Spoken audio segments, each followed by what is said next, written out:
Hi, and welcome to another edition of WCM's Outdoor Hospitality Update. I'm Ben Quiggle, editor of Woodall's Campground Magazine, and my co-host Mike Gast will be here in a couple minutes. I think he's running a couple minutes behind. He probably had to get off of the beach this morning, went and had a cup of coffee in Hawaii there, so he's a little slow getting back from his morning walk on the beach or something. But he'll be here in a minute, and right now I'm joined with Darren Foley and Mike Sorensen. And I guess I'll just let you guys introduce yourself. We'll start with Darren, I guess. Just kind of explain a little bit about who you work for and how long you've been in the industry, I guess. Hi, everyone. My name is Darren Foley, and I'm with Utility Supply Group. Utility Supply Group specializes in selling the electrical needs to the RV parks and campground and manufactured home communities. I've been in the industry on the electrical distribution side for approximately 15 years. So our parent company is Rexel, and Rexel is a very large multinational company, and again, specializing in electrical supply. Yeah. And I guess Mike Sorensen, explain a little bit about what you do. You've been in business for about 3 years, right? That's right. Thanks, Ben. And Mike Sorensen, as Ben mentioned, Wild Energy is kind of a newcomer to the campground industry. I was formerly a chief technology officer and a camper, and the idea came to me when I was camping at a park, and our friends were next to us. I plugged in my big rig and was chewing up the power, and they had a tent and plugged in their iPhone, and I said, "Hold on a second, this isn't fair. We gotta meter this and make this more fair." So I got into the sub metering and electronic control. Yep. I get yeah. This industry is amazing because you wouldn't believe how many people, when I go to these conferences and trade shows, how many people were campers and then they had an idea like you, Mike. They were like, "Oh, I had this idea."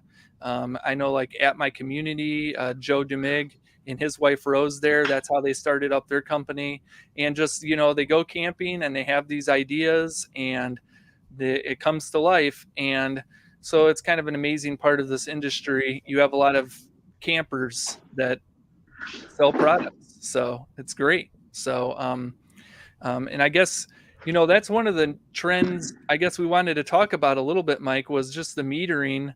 I guess what are you guys seeing on campgrounds metering their sites? Are you seeing more park owners looking at that, especially since we're starting to hear about electric vehicles, I guess?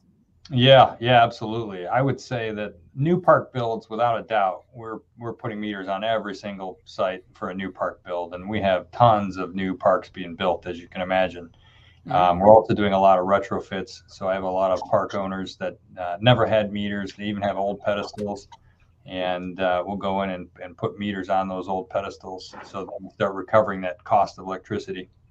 I think you're right. The EVs are kind of bringing electricity to the forefront, but it's amazing how much a Class A or a fifth wheel can really chew up as far as energy. If it's sitting out in the sun with all the air conditioners going, it is spinning that electrical dial for sure. Definitely. I guess, Darren, is that something you're seeing too at Utility Supply Group? More people inquiring about meters and how that all works? Yeah, absolutely. And it's something that I've learned about the business as well.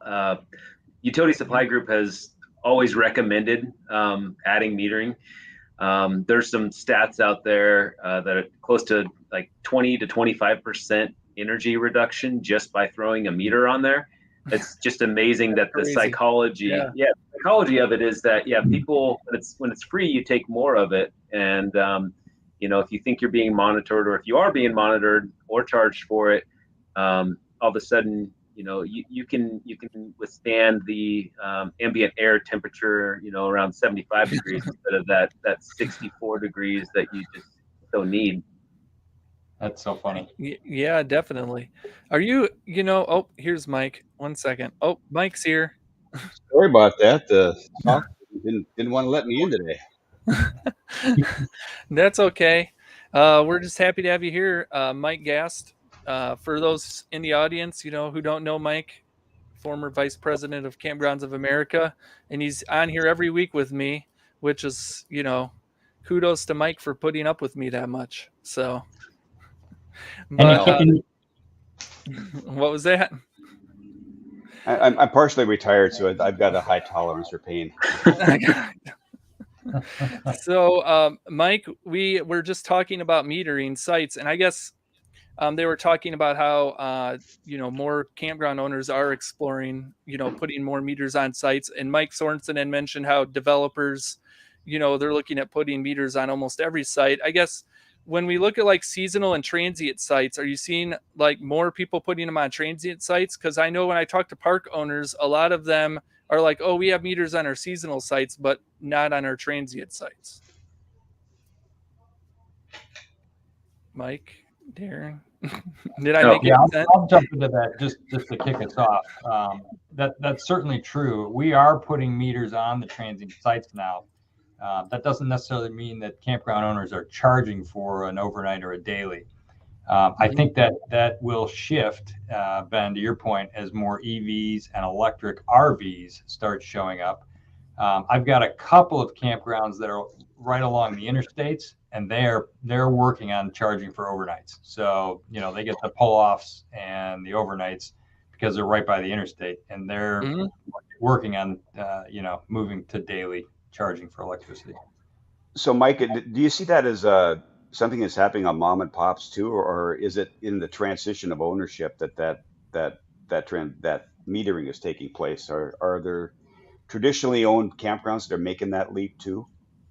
Certainly, absolutely for the seasonal. The two that I mentioned that are along the interstate are single owners, single park type sites. So they are making a transition to charging for the electricity. What about the folks that are building these parks that are kind of self-sufficient along the highway? I mean, we've heard of those places where you can just pull in, you get a code, you go in, the code lights up your site. Is that a real growth opportunity for your site?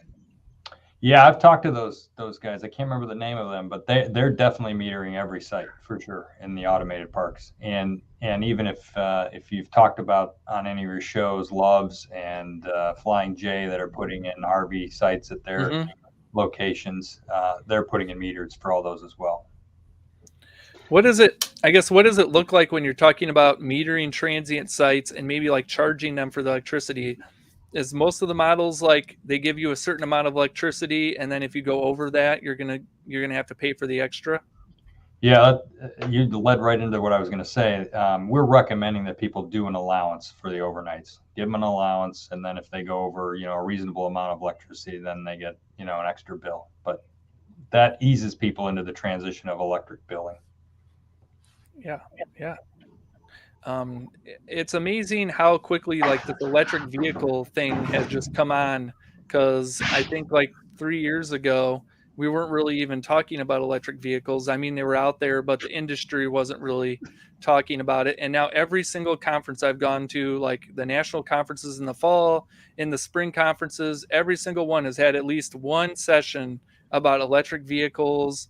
Or like Darren, when I saw Paul at Michigan last week, he, his session wasn't all on electric vehicles, but it got brought up. I guess, is that something you guys talk about every day now with campground owners?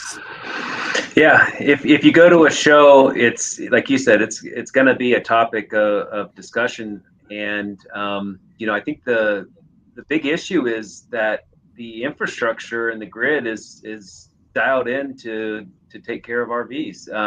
It's not necessarily designed to handle the current for an electric vehicle.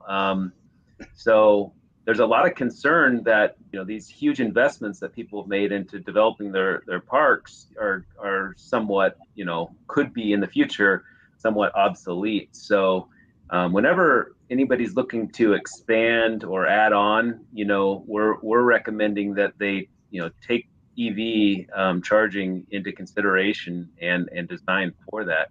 So I know that there's some customers that when they're putting in park models, they're now running a 200 amp service to it, which and then adding a 50 amp breaker, for the purpose of adding on the ability to charge an electric vehicle. So that's them being proactive and setting up the infrastructure so that it can handle it, but they're not they're not necessarily making the huge leap of adding like supply equipment to it, but they have the ability to add it. It's somewhat modular, so they can add to it in the future. So there's so much information out there, and it's so new that it's really hard to make like an absolute this is what you should do, just because the technology is evolving.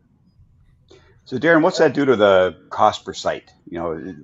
What it typically was when somebody was adding sites to their campground. I know we always thought cost per site in general. Does it add a certain percentage to cost of site to be that far advanced?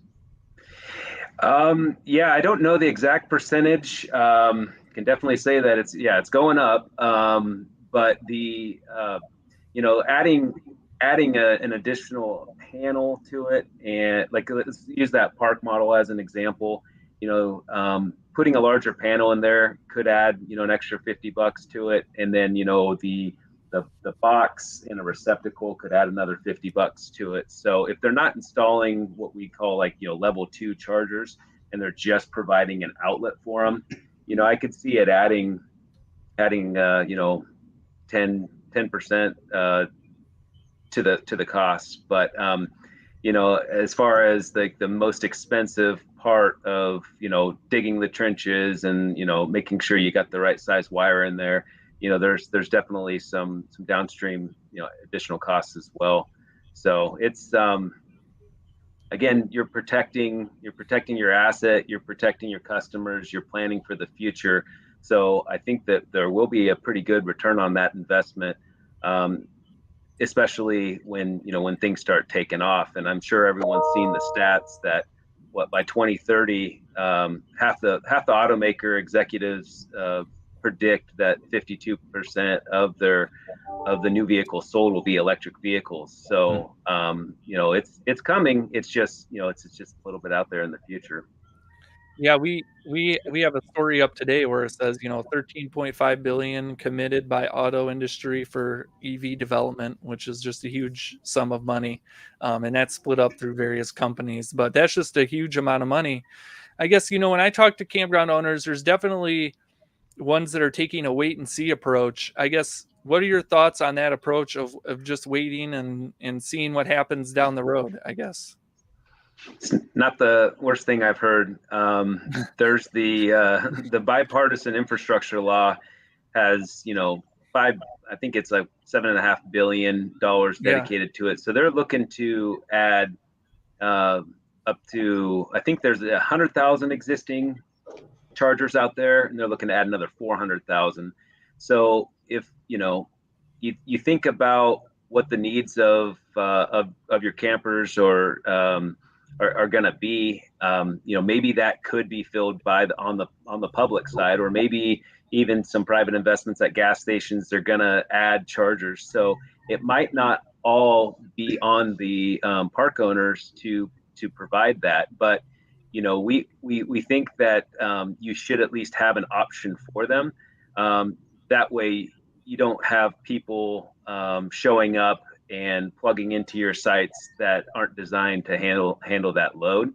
So the dip your toes in the water, and when you're expanding or upgrading, or if you have a good spot in mind for it, is definitely a good approach at this point, just because a lot of these folks haven't had somebody ask them for it. Depending on what part of the country you're in, it might not be as popular. But I think that the slow approach, the minimal investment, and then also if you are considering doing a large expansion or upgrade, then I'd say then we need to start talking about what your plans are for that. Yeah. So Mike, we've got a lot of new money coming into the campground business. A lot of campgrounds are in transition in ownership. It's a time when maybe somebody that's owned a campground for 10 or 15 years is deciding that time's right to sell out now. We're getting a lot of inexperienced owners on the investment side. Are they coming in pretty savvy? Do they know what they want to do with the electrical, or do you really have to start on ground zero with these corporate or investor group owners? Yeah, those guys know exactly what.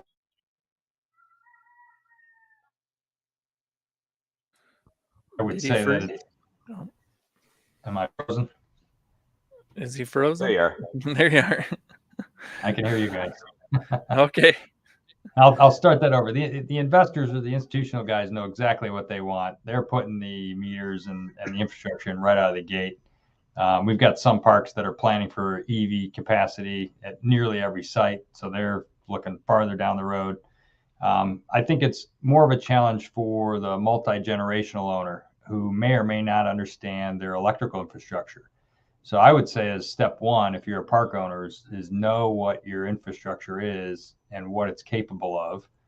And then to Darren's point, start planning for, a future of upgrades where you might need them. So have a couple of spots that are capable of electric vehicle charging as a dip your toe in the water type strategy. Understand the cost and what it took to put those in, or even put in a couple of, parking spots up front near the office. I think what interests me even more than EVs is the new Winnebago Class B that they've been showing off. If you guys have seen that thing, Yeah. it is an electric van and it's an RV, and it's got a single plug. So this Class B rolls into a campground. They're going to plug their one plug in, and it has a single battery bank that's used by both the chassis and the RV side. And then their stove in that thing it's an induction electric stove. There's no option for propane. So that really starts get you thinking a different way. I wonder how much electricity usage that thing uses. Right. So when they first pull in a lot, because they'll top off those batteries. Yep.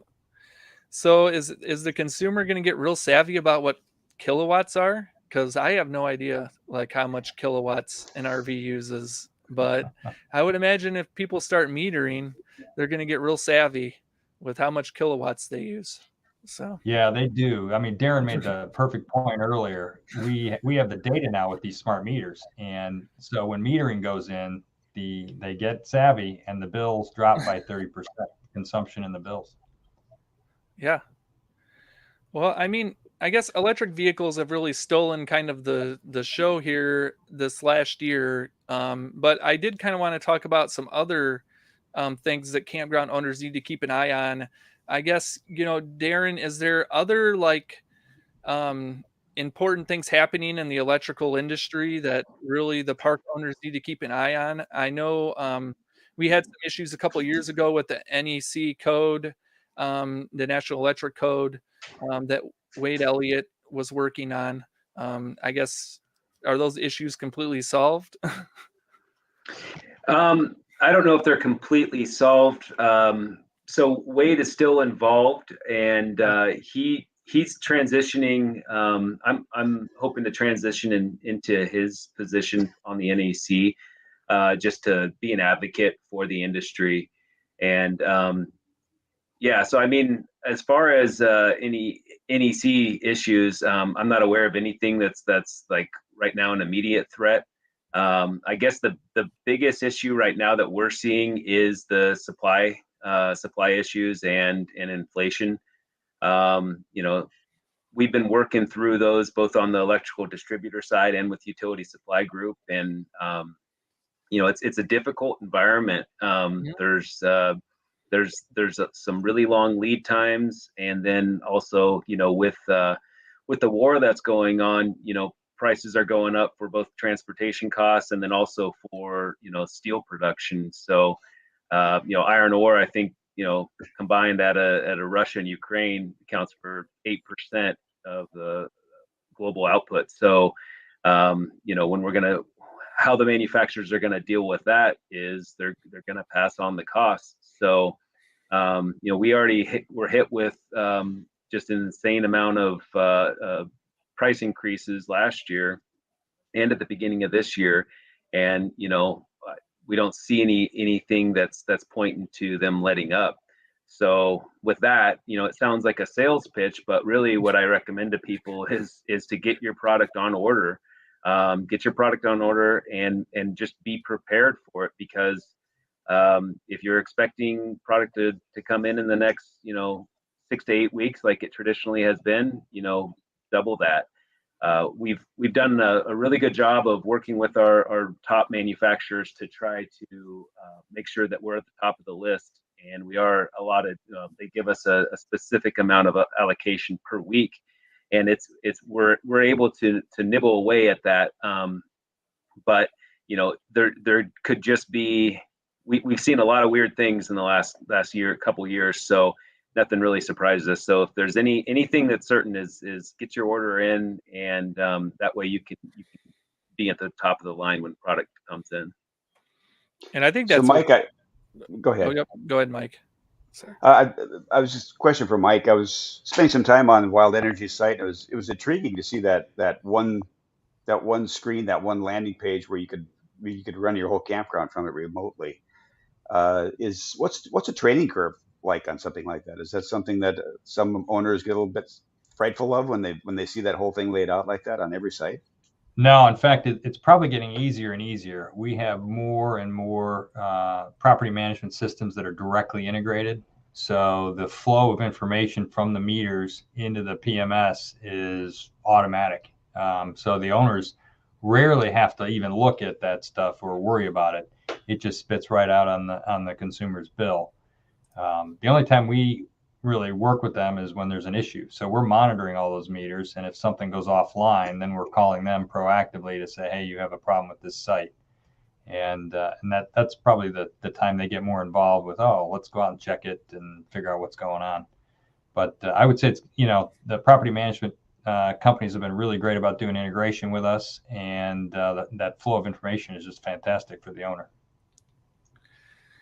Yeah, I mean, I think when I was talking to some park owners at conferences here recently, they mentioned when metering got brought up, they mentioned trying to find a solution where they didn't have to go check the meters all the time. I can't imagine driving around a 200 site campground having to check meters.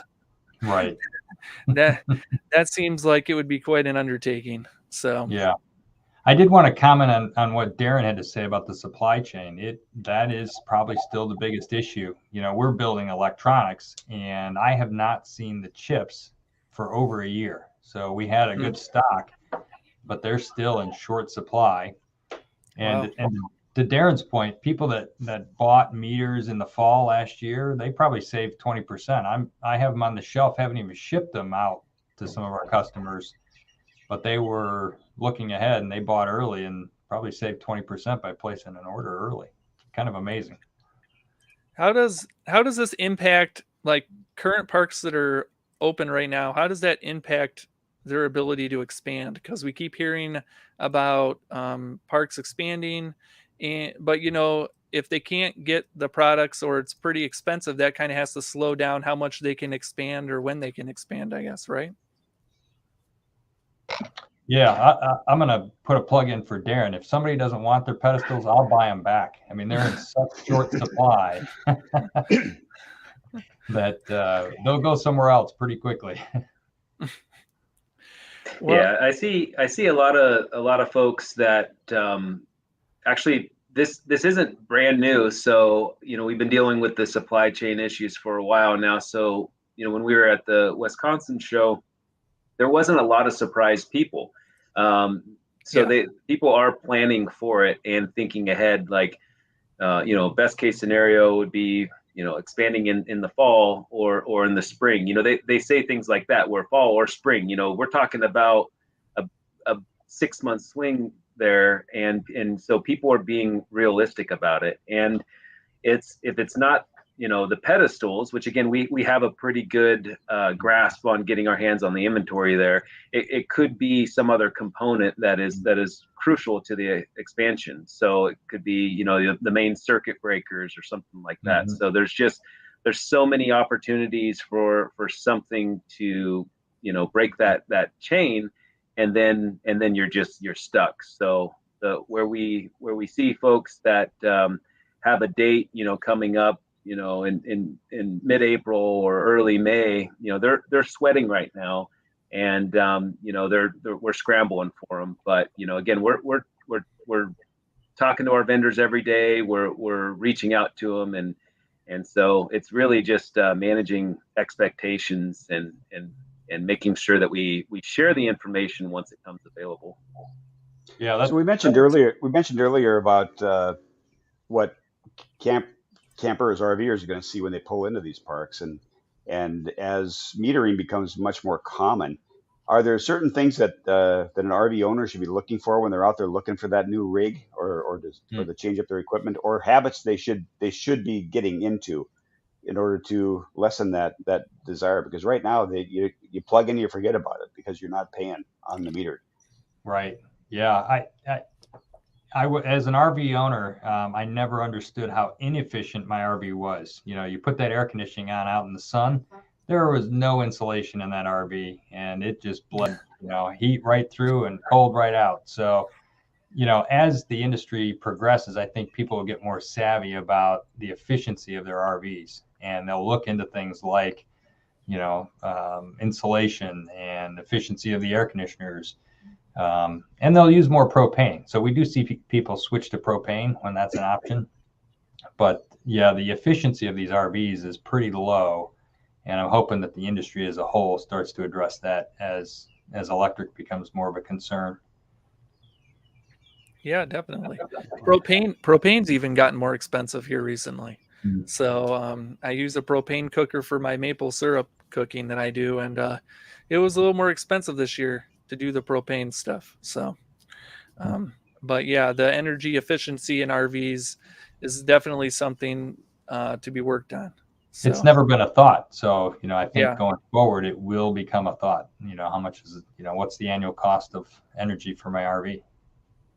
Yeah, kind of like the sticker you see, kind of like the sticker you see on a refrigerator now. They need Right. that yellow sticker on there. Right.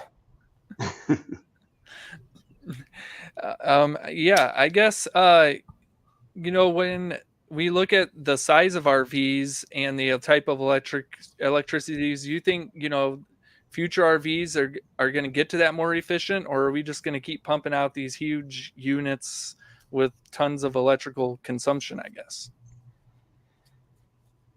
I don't have a guess on that one. It's tough to tell. Yeah.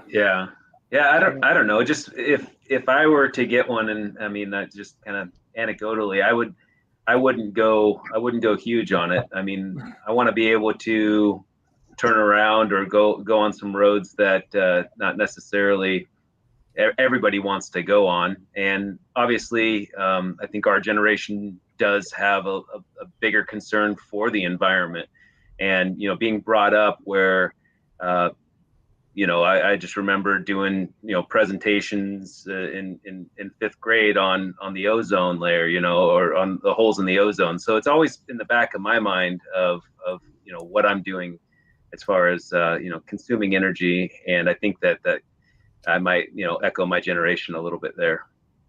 So Darren, I'm sure that you have a research and development crew at Utility Supply thinking what the next thing's going to be. What's the future for a pedestal? What's the future for an RV pedestal? Is it going to change the look? Is there going to be different functions on that? What's next? Well, yeah, so we don't produce them. We don't manufacture them, but we offer different manufacturers. And as far as that pedestal and Mike's sweet background there, that really hasn't changed much. The components are there, and it's the basics of what people need. The pedestals, they don't live a glorious life. They sit out there and they get beat up, they get mistreated, and the design of those, they do have a pretty good life for what they're put through. Some of our manufacturers, like Eaton is a big one that they have different designs. Like the lighthouse and the powerhouse models, and those have the added features built into them, with water or with Ethernet or cable. But as far as like our bread and butter, what we sell, 80-90% of, it's going to be that standard model that is just like your 50-30-20 metered pedestal. And a lot of folks we're seeing, are adding lights to them. Being from your history with KOA, I think they've in the past wanted to push that and make sure that people are adding lights to their pedestals, or at least to their sites. And we actually have a pagoda light kit that we sell that has all the components, so it can take your unlit pedestal and turn it into a lit one. So, but as far as the technology goes, I think it's pretty much the same. Yeah. All right, Mike. Another question for Mike is: does your software, and forgive me for not knowing this, but does your software allow that campers can monitor their own usage on the meter? Is there an app that they can look at their phone and see what they're running at the site they're on?